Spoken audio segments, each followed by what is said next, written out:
Hello, I'm Mary Ann Renz, and I'm a volunteer with Citizens Climate Lobby.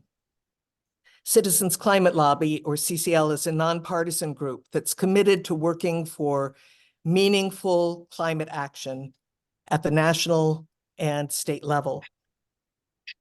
I'm pleased to be able to introduce two elected officials, one of whom will be joining us a little bit late because he's in another meeting, and the other one who is here already. One who'll be joining us late, he's here now. Okay, they're both here now. So one who just joined us, and both of them have busy days in Lansing, is Ed McBroom, who from 2011 to 2017 was a member of Michigan's House of Representatives.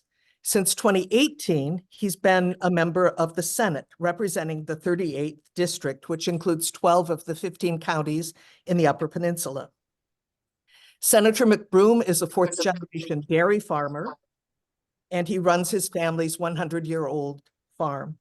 At Northern Michigan University, he earned bachelor's degrees in music education and social studies at the secondary education level. Currently, he directs the Norway City Band and is the director of music for the First Baptist Church in Norway. Senator McBroom lives in Waseda Township with his wife, Sarah, and their 5 children. Senator McBroom is a Republican and is Dean of the Senate Republicans. Also joining us is Jeff Irwin, who is a Democrat. He's serving his second term in the Michigan Senate, where he represents the 15th district. He also served in the Michigan House from 2011 to 2017, so they were colleagues then, although across the aisle. He was then representing the city of Ann Arbor. Although he was born in Petoskey and lived in Sault Ste. Marie for several years, he graduated from East Lansing High School and then went on to the University of Michigan, where he graduated with a major in political science. Senator Irwin's history as an elected official began in 1999 when he was elected to the Washtenaw County Commission at the age of 22. The next year, the Michigan Jaycees named him the best young government leader. Prior to being an elected official, he served as the executive director for the Michigan League of Conservation Voters. Senator Irwin lives in Washtenaw County with his wife, Catherine, and their 2 children.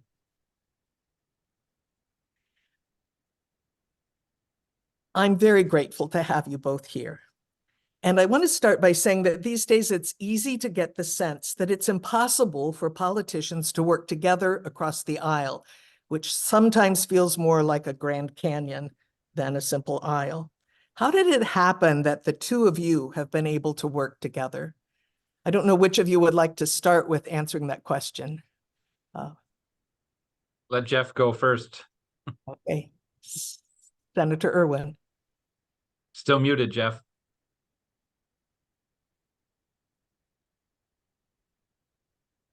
He needs to be unmuted, Linda. Aha, there we go. Thank you very much. And I will go first, despite the fact that I must note that Senator McBroom's background is considerably more impressive than mine. I always love seeing that giant copper Upper Peninsula behind him. So, I'll try to be brief. I think that I connected with Senator McBroom immediately in Lansing, partly because as an honorary, I'd like to be an honorary Uper. I always try to connect with my Upper Peninsula friends, but I immediately got the sense from Senator McBroom that he was authentic and honest, and that he would say what he really believed, and he would stand up for what he really believed. So I respect that. Do you have a similar story, Senator McBroom? Well, yes, I kind of sought out Jeff because I remembered his dad. His dad had been our senator in the Upper Peninsula for a time, and then was director of Department of Agriculture, which was, of course, important to me. So I knew that the famous Mitch Irwin's son was serving with me, and I was excited to meet him. And I don't know, I think Jeff and I hit it off pretty well from the word go. He's also a very honest broker, and I appreciate that. So whether we agreed or disagreed on things, everything was up front, and there wasn't a lot of guile. And I think the other thing that maybe I've never said this to Jeff, but it was funny during our freshman orientation, the people that I ended up getting a chance to sit with during the various sessions we have became better, longer friendships than I probably made with anybody else in in my time in the legislature. And so I sat with Jeff at one of those and with several others. And I think that, those orientation sessions really, for me, were very helpful in making some first friends in Lansing. That's an interesting story for both of you. And of course, we invited you today because you've worked together on two bills, Senate Bill 152 and 153, that are related to community solar. Can you help us understand what is meant by community solar just at a general level? I suspect that there are a variety of meanings for that term. So I'm wondering if you could help us understand what you mean when you say community solar. Sure, let me take a quick crack at it. We've got, as I like to describe it, there are three different levels of solar. There's the small scale rooftop installations that I think everybody's probably familiar with. Then there's the mega site, very large utility scale, many, many, many megawatt kind of projects that might take up hundreds or thousands of acres. In between that is, community solar. These are medium-sized projects that might take place, on 30 acres or 50 acres or maybe a little larger than that, but not the mega size utility scale solar projects that you see being proposed around the state. And so this gives us an opportunity to locate the energy generation closer to where people are using it. But the most important part of community solar, in my view, the thing that makes it community solar, is that much like if you have rooftop solar, you are given a credit on your bill for energy that you feed back into the grid. The way community solar works is that you can subscribe to a community solar array that's not on your property and have the energy generated at that project be credited to your bill. And this is advantageous because it's more efficient. The sort of cost efficiency of these arrays are better than rooftop, but it's really crucial for renters or for people who live in very tree-covered areas that don't get good sunlight to be able to participate in our clean energy future. Do you have anything to add to that, Senator McBroom? No, I think Jeff's definition is excellent. Okay, before we get into some more specifics, I'm wondering what it was that drew the interest of each of you to the topic of community solar. For me, I kind of initially started an interest in it just as a farmer, as somebody who was familiar with seeing some of my farm community putting up solar on their individual operations. I had a couple of communities in the UP like Escanaba and others that were looking to do community solar type projects. So I was getting an early baptism into the issue. And one of the issues right away, some of you might be aware of, is the 1% cap that was in place, or I'm sorry, 3% cap that was in place. And up in the Upper Peninsula, we had hit that cap for UPCO customers very early on. And so there was a lot of pressure coming on UP legislators from the word go to move that cap. And so I was on the Energy Committee my first term, and with that background, that's why I got some interest and why I started pursuing this, mainly to raise that cap initially. And because I also had a lot of interest in net metering, like many farmers do, like Farm Bureau does. And so I think all of those things kind of got me connected with the solar generating community, and that in turn found out that Jeff was interested in it. And so I think we've been introducing bills on this issue, Jeff, since our very first term in the House, if I remember correctly. Yeah, that's absolutely right, Ed. That's when we formed the Energy Freedom Coalition, which was an effort to bring together people from both sides of the aisle who believed that residents of Michigan should have the freedom to invest in energy solutions on their property and plug it in and be treated fairly by the grid. That's not in the interest of the investor-owned utilities, but it's clearly in the public interest. And especially as we see the cost of generating solar energy come down, and the quality and capacity of the panels go up and up, it's just becoming a more viable option for people. But the utilities have been very successful in writing the laws such that it restricts people's ability to invest and it restricts people's ability to plug in. And so, that was one of the earliest efforts that we worked on together, was coming together around that idea that everybody should have the freedom to be a part of this. All right. You mentioned, Senator McBroom, that you've seen community solar in Escanaba. Are there other areas in your district and in your district, Senator Irwin, where you've seen community solar? Or outside of the state even? Seen some here and there. Trying to think in the Upper Peninsula, Escanaba one stands out to me as the most substantive one that I've seen. There may be some other ones, but I think there's one up at Sawyer, but I can't say for sure.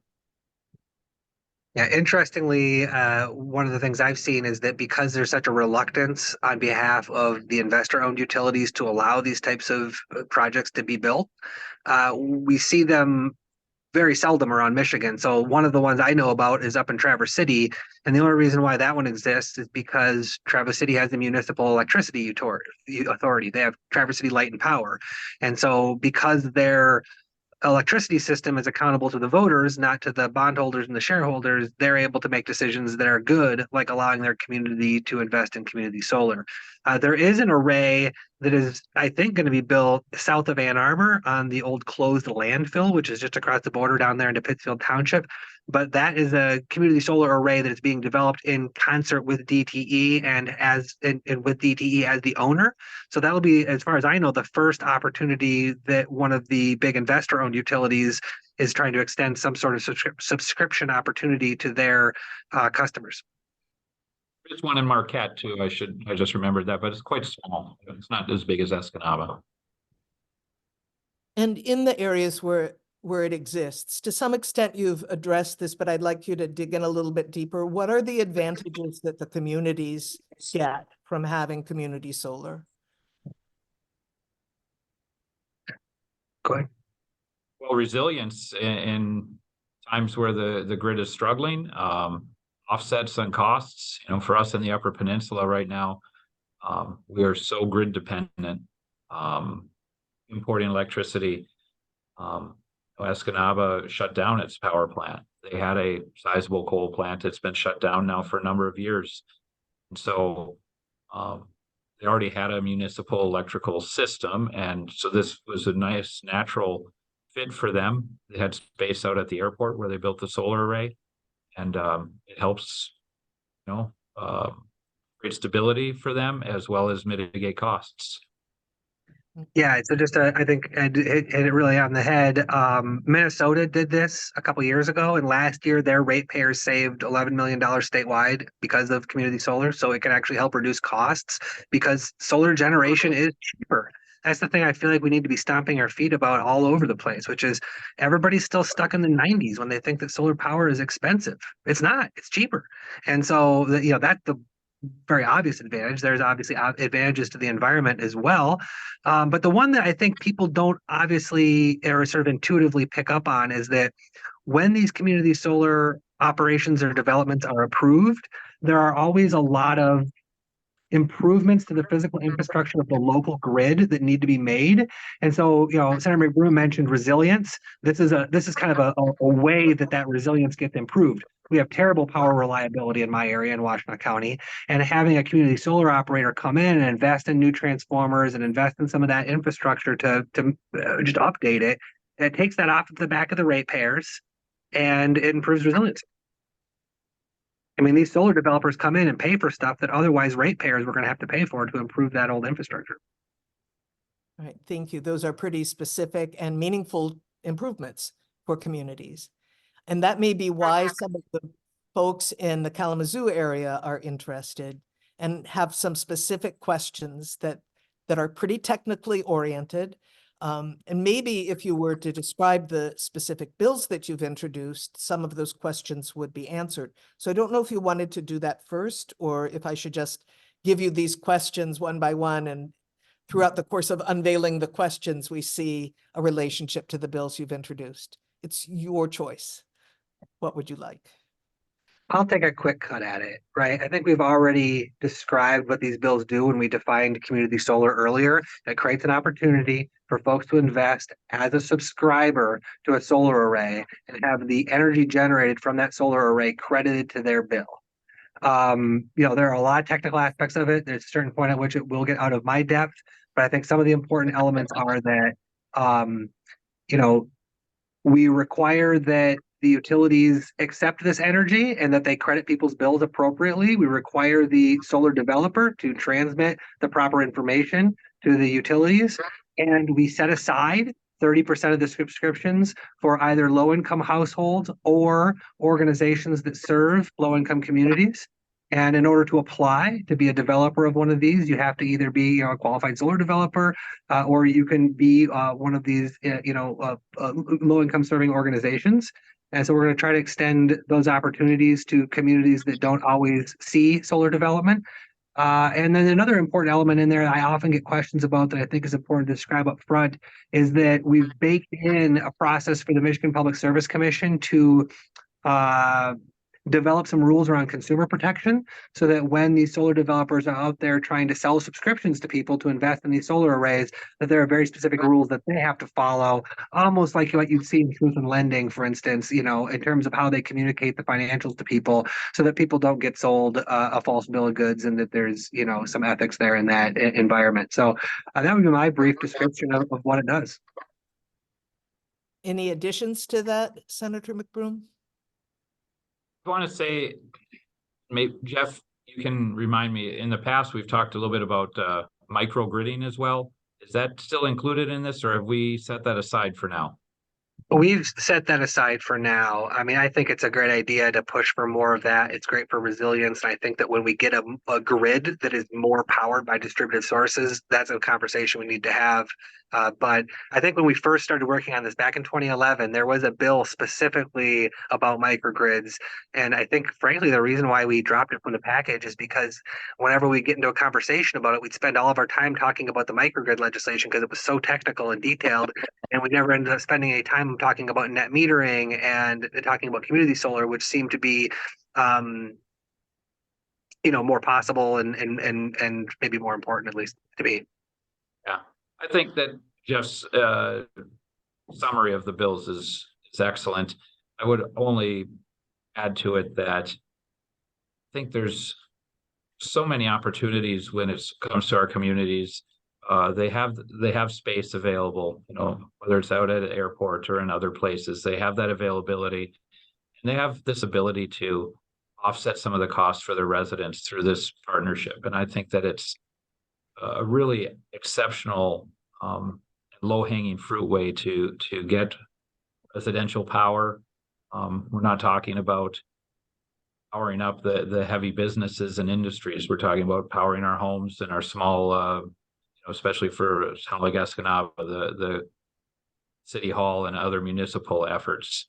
And so there's just a lot of opportunity that's opened up here. We still have to continue to consider this cap issue, and that's something that continues to persist. And there's, of course, all the changing energy landscape going on around us with all the other energy bills. And every year that Jeff and I have done this, there have been other tinkerings, and a couple of times it's been very large overhauls, the 2016 one and the bills that just passed last November. And so then our bills have to kind of find a new landing spot as they deal with the new realities of the overall energy landscape in Michigan. You've talked about the size of the bills, and one of the people who's interested in this for his community, he's on the Kalamazoo Township Board, is wondering whether there are capacity limits, what would be the largest and the smallest sizes of projects allowed for in this legislation. Are there any restrictions? I don't think there are any capacity limits specifically in the bills. I went back and I saw these questions. I went and glanced at them before we met here, and just to double check that. So I'm pretty sure there are no capacity limits in the bills themselves. Okay. And similarly, you mentioned some types of organizations that would have standing to initiate a community solar project, but is there anything else you'd want to elaborate on about that issue?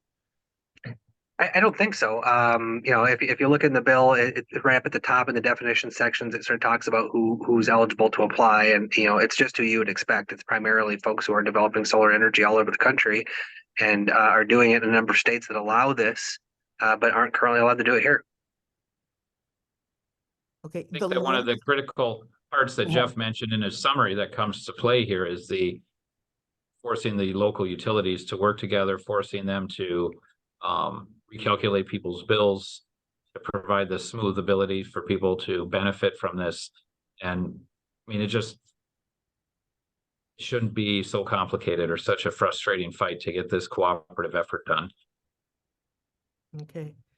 Would the land that's used be owned by the entity that's initiating the project, or would it be leased, or both? Or It's usually, at least in my experience, owned by the municipality. Ones like in Escanaba and Marquette are on municipal property. The one in Escanaba by the airport and the one in Marquette is owned by the Board of Light and Power, which is the municipal utility there. I think there's another one in another area that's owned by the county. So I'm familiar only with them being owned by, placed on public land already.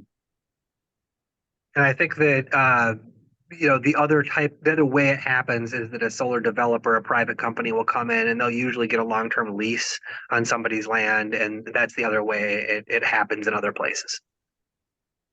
Okay. We have a Kalamazoo County sustainability coordinator, and she's asked a couple of questions as she considers the possibility of community solar of solving the problems we have in this area. And so she was wondering whether the costs, the community solar projects would be regulated by the same laws that govern utilities, energy service providers in Michigan. As far as I know, yes. But even as I'm saying that, I'm sure that there are some regulations that wouldn't apply to them, right? There are some regulations that MPSC puts out that would only apply to somebody who's in the business of distribution, for instance, which these companies aren't. So even as I'm saying, well, yeah, they would function that way and they would be regulated in that way, they wouldn't follow all the same rules, because there are a number of rules that wouldn't apply to what they do. Right now, you have a lot of not a lot, I'm sorry, I shouldn't generalize. But you have a number of municipalities that have their own utility, whether it's a coal plant or a hydropower electric plant. There's some specific guidance to those policies in our state constitution, actually.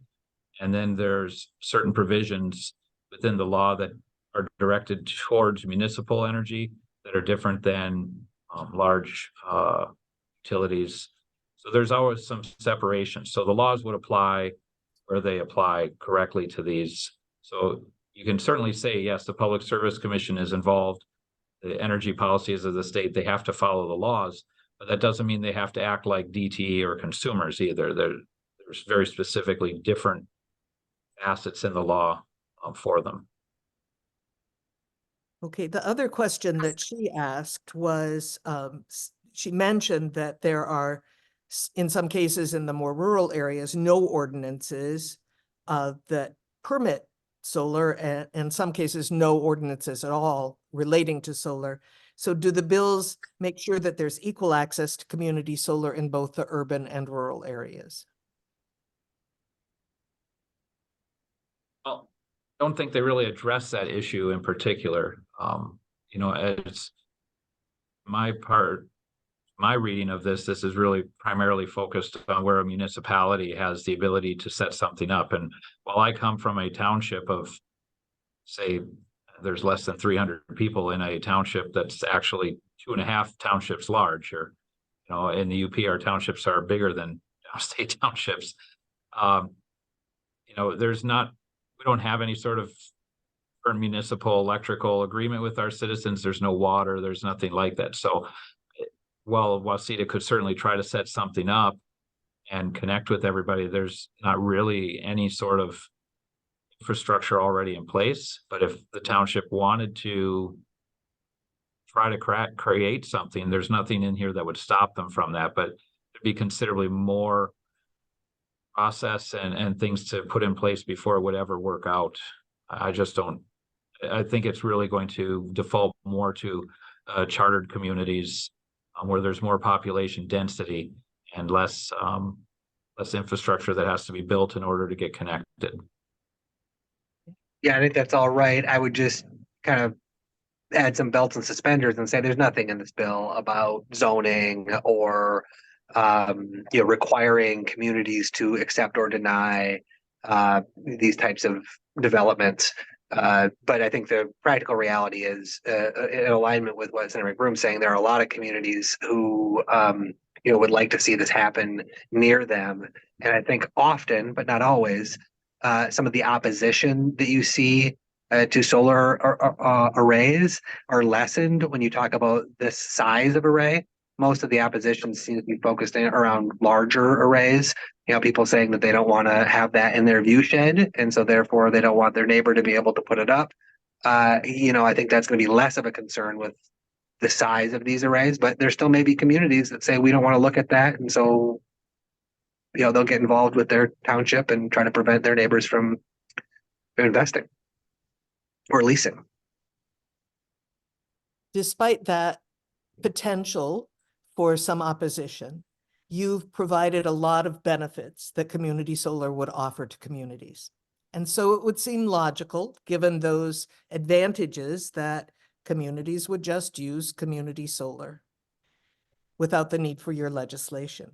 And yet you've worked together to author legislation for community solar. So what barriers, I know you've mentioned the cap, but beyond that, are there barriers that limit the opportunity for community solar, which your legislation would remove? Yes, absolutely. There's nothing in law that requires a utility to allow people to subscribe to a system like this.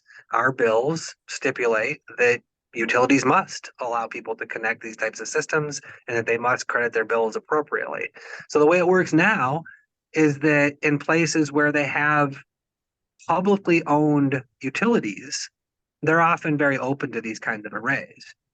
In areas, exactly, in Traverse City, Marquette, etc. And in areas where the power is provided by a private entity, they do not want to allow these types of things because that eats into the profit for their shareholders. And that is their reason for being, is to create profit. And so when we come in and we say, hey, how will we allow people to invest in things whereby they would be investing in their own power generation needs, the investor-owned utilities, DTE and Consumers Power, will say, no, we oppose that because that's not good for our shareholders. So that's what we're up against. And that's why the law is needed, because they're not in the business of allowing others to own energy generation in Michigan. This has been and as Jeff and I have testified in front of our committees over the years, this has been kind of the focal point, is that those who are speaking, or supporting the utilities position and speak and ask us the questions, they constantly bring forward this, well, this is not good for the big utilities and for their ratepayers, and it's going to impact costs. And I was like, but aren't these the same utilities that are constantly telling everybody that our rates are primarily driven by the huge industrial and manufacturing sector and not by residential users? So which one is it? Do they really care about the households that are being powered, or do the households not matter whatsoever and aren't really the impact on the rate setting? And I just continue to try to point out that they don't get to have it both ways. You can't have it both ways and be an honest broker. And utilities have yet to, I try to respect my utility. I need to have a good relationship with them, but they should not be fighting people being able to generate their own power. And these, whether it's a solo project on your rooftop or a windmill in the backyard, a farmer that puts one up that can power his barn, or a community that does this for their benefit, these utilities should be forced to submit to this the way they are right now to a community that puts in a hydroelectric dam. I get very frustrated with these two major utilities in Michigan and then our major one in the Upper Peninsula that continue to fight against this in the name of caring about ratepayers. I just don't buy it. Your comments parallel those of Ed Rivet of the Michigan Conservative Energy Forum, who blames the utilities for impeding the passage of your bills. And that statement is evident in the nonprofit news site Energy News Network, which also quoted representatives of both DTE and Consumers Energy saying that the community solar bills that you've advanced are unnecessary and would harm low-income households. Assuming that those comments are true, and you might want to challenge them, how do we get around this opposition? So I guess they did say that. They are opposed, as you've mentioned. How do we get around this opposition? Well, look, I think I'm sorry if I'm stepping on your toes, Ed. No, go ahead, please. I was just going to say, I'll try to be brief.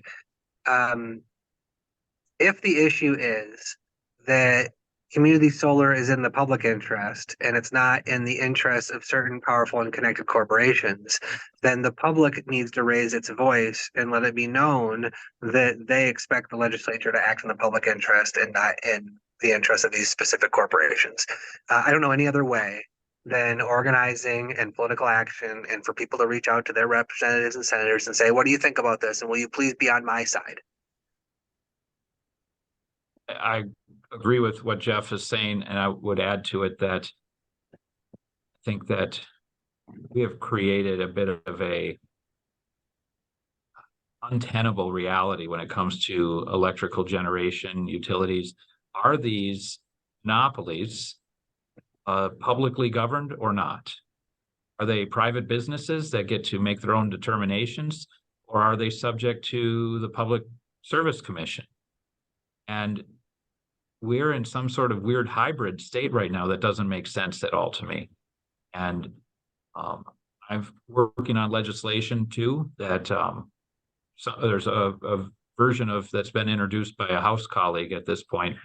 But I don't appreciate how the big utilities, which are granted a government protection, and play in partisan politics and even nonpartisan politics in the ballot measures, how they spend money on that and how much influence they have over the processes. And both Senator Irwin and I have seen this affect both of our caucuses and both of our leaderships multiple times. And I'm not necessarily accusing anybody of being corrupted. It's not it's not a simple matter of, well, they took you to dinner, so now you're their stooge.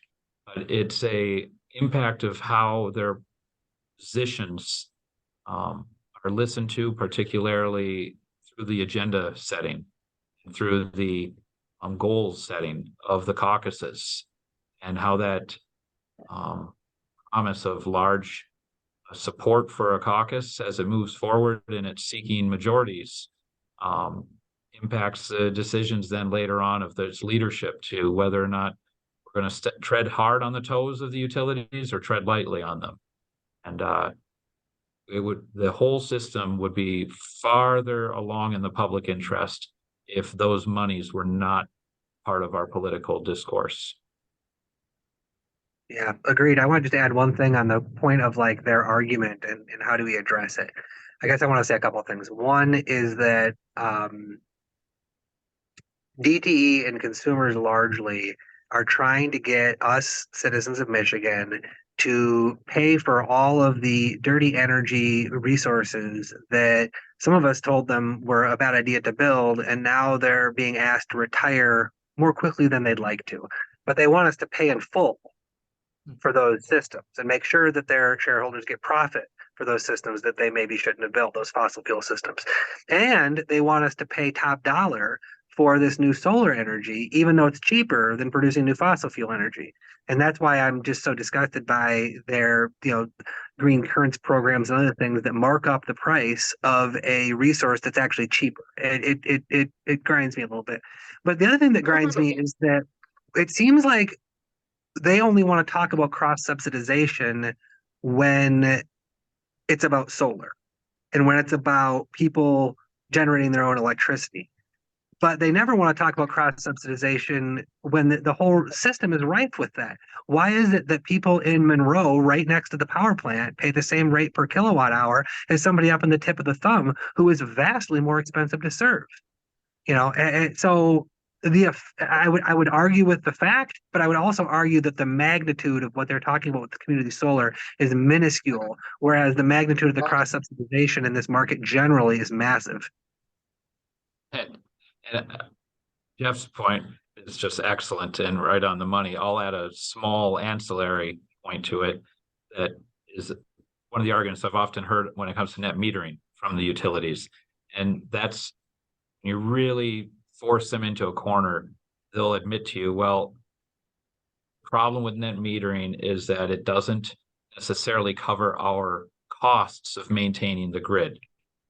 Because over the years, we have, and this is the utility speaking to me, they tell me, we have so often asked for our rate increases more heavily on the variable side, the cost of generation, instead of the cost of infrastructure. And it's easier to get increases from the Public Service Commission on the cost of generation than it is to get it on the fixed assets. And so there's a skewing that's happened. And so they're like, then you come in with net metering and you want us to pay them based on what we've said it costs to generate electricity rather on this lower cost that we have a fixed, which is actually too low and they ought to come up. And I always tell them, like, well, that sounds like a you problem. Sounds like a mistake you made and you were dishonest and you got these rate increases based on what was easier for you rather than what was straightforward and honest. And that's your fault. And I don't have a lot of sympathy for you on that. Well, I appreciate your taking on that conflict head on. And I'll shift to something that's a little less conflict oriented. There are companion bills in the House, House Bill 4464 and 4465. How different are they, if at all, from the Senate bills? I believe they're identical. Okay. And what is the status of the bills in the House, if you know that, and in the Senate, which I'm sure you do know? The status of the bills is similar in both chambers. So we introduced the bills in the House and in the Senate, identical legislation, trying to figure out, where we could start a conversation most easily and most successfully, but also knowing that, the conversation has to be had, on all three legs of the stool in order for us to be successful. The legislation in the House has had a hearing. They had a hearing late last year. In the Senate, we've been requesting a hearing from the Senate Energy and Environment Committee. I am genuinely hopeful that we will get a hearing sometime between now and summer. And then I think we need to ask for a vote. This is one of these issues where it doesn't fall neatly along partisan lines, as you can see. And so it's a little bit more, I think, complex for our leadership to figure out, how to navigate those concerns. But in general, I think it's our mission that I'd like you to join us in to communicate to the leadership of both chambers that the support is there, both in the public and in the chamber. But first, we got to get a hearing. We got to get some of those folks to come out and testify and talk about their support. And get the opposition to have a chance to lay out their arguments and see how detailed they can get. And then we go back to the process and try to get the bills voted out. Chairman has long promised me that we would have a hearing once we were done with the larger energy bills that we finished last year. So I'm optimistic that he's going to follow through on that as soon as possible. And I've heard projections that nothing's going to get done this year, that we just have to be satisfied with the fact that nothing's going to get done. And I'm not happy about that projection. So I'd like you to be a little more detailed about how we can join you. How can we help build bipartisan support for a hearing and further action on community solar bills?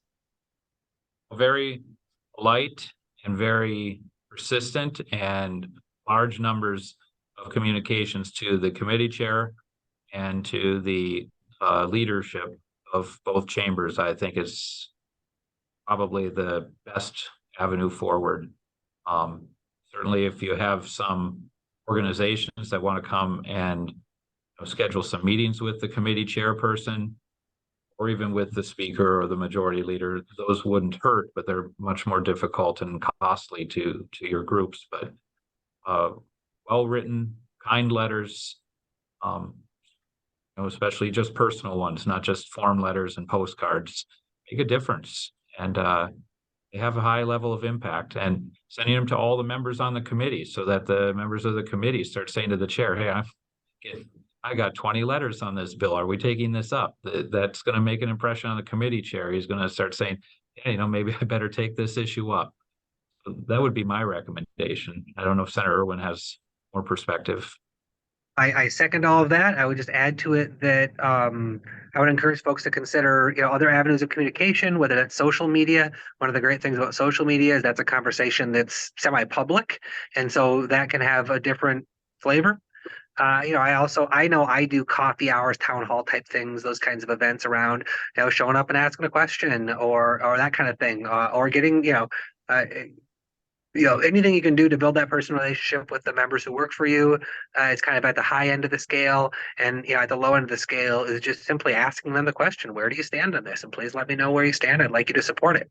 The other thing I would add is that folks should also be contacting the governor. I mentioned three legs of the stool. Senator McBroom, talked a lot about the House and the Senate. I think he's absolutely right. That's where the focus needs to be. But I also think that getting, the governor to be hearing a groundswell of support for this is going to be important too. And I would also mention, as I think about it, certainly any communications you can make with your local municipalities, with the Michigan Municipal League. A lot of our school organizations are supportive of this legislation. So the Superintendent's Association, the School Board Associations, all of these different groups can help provide that impetus to move this forward by voicing their support. And when their members start telling the leadership of those groups, then those groups start telling their lobbyists here in town to tell the lawmakers. That's when the squeaky wheel starts to get that attention. I wouldn't listen to people who tell you nothing is going to get done this term. I think that's people always tell you that. I'll tell you that sometimes on certain issues. I don't think this is one of those issues that has to be the answer for. I really don't think that there's any reason to believe that this issue is unmovable this term. Thank you for giving us that sense of hope. Now I'd like to open the floor to questions from the small but powerful audience present in Sangren Hall and the audience that's larger and is joined online. Jenny, do you want to start with any questions in the? Sure. Yeah, we have a few here. The first one I want to say is that we have a comment, somebody just saying, thank you both to our elected officials on this session, inspiring. So I would agree, thank you. And the first question, or perhaps it's more of a comment, and maybe either one of you might want to share your thoughts on the topic, but this person mentions that in Illinois, there was deregulation of utilities, and that gave municipalities the ability to negotiate contracts with providers. So is that something that, has a chance of happening in Michigan, or any comments on that? I always like to say that, anything, is theoretically possible, as long as we can do it within the law, and that would be possible. In fact, I've developed a bill to allow and authorize something called community choice aggregation, which is basically very similar or exactly what you're talking about. I think that proposal has considerably less opportunity to be passed than community solar. The big utilities in Michigan hate community solar, but the idea of authorizing all communities to purchase all their power from another provider, they hate that. I mean, that is the worst thing that for them. And so, all of the challenges that we would have with community solar are just doubled or tripled with that. Thank you. Mary Ann, do you have any questions in the room? Because I have a couple more here in the chat. There's a question from Steve Bertman. Can you speak loudly enough, Steve, so we can hear you? Okay. Want to know what paid appropriately means. Dr. Bertman is asking, what does paid appropriately mean? I assume that you're referring to earlier on when I was just sort of talking about the way it works. If that's correct, what I meant by paid appropriately is that let's say you're a subscriber personally to a solar array on a field outside of the town you live in, and your subscription entitles you to 2% of the value of the electricity that is generated on that array. Well, then paid appropriately would mean that somebody has to do that accounting for what that 2% is worth, and then has to make sure that your bill is properly credited with that value. Okay, But it's not, Interestingly, I'll just go on a little bit more into a detail because this might stop a question, is that if you generate more electricity than you use that month, well, then that excess electricity would be credited on your next bill. but is it dollar for dollar? Or he's asking, is it dollar for dollar? It's using the same distributive generation tariff that has replaced net metering. It's operating off of the same pricing model that's included in the distributive generation tariff. Okay, another question from the chat. Yeah, so we have a question here from Lauren, who is the chair of the City of Portage Environmental Board, and she's also a renewable energy marketing professional. So she has a couple of questions. She says developers frequently require a credit score for participation in a community solar program. Does the bill have any insurance that low income or underrepresented communities have access to community solar? The language that is in the bill now, as proposed, says that 30% of the subscriptions must be set aside for low-income households or organizations serving low-income households. That's what's in there now. If anybody has any ideas about how to zero that in better, or a better, more elegant way, I'm all ears. But that's how it works as proposed. So the solar Okay. developers, just to go on a little bit longer, they would have to, meet that requirement. Great. And the second part of her question is, do you intend for the savings potential of the community solar programs to be determined by the developer or the utility? Typically, the savings are approximately 10%, though this depends on the particular program and operating conditions. I really don't fully understand the question enough to answer it. But there's going to be, I'm not sure what they're getting at. I don't want to. I think the answer is that it's negotiated. And this is a negotiated rate between the community and the builder of the array, the provider. So I would suspect it's negotiated, and they'd have to come to some sort of terms of what that's going to be. Okay, a question from the audience, Susan. has there been any discussion of the role of energy storage? Has there been a discussion of the role of energy storage? I mean, Not there's a in huge these discussion. bills. Yeah, exactly. Ed McBroom is right. There's a huge discussion, but not in the context of these bills. Okay, and Tom? Does the Michigan Public Service Commission have any interest in supporting community solar right now? And if not, would you have to change the law to get them involved?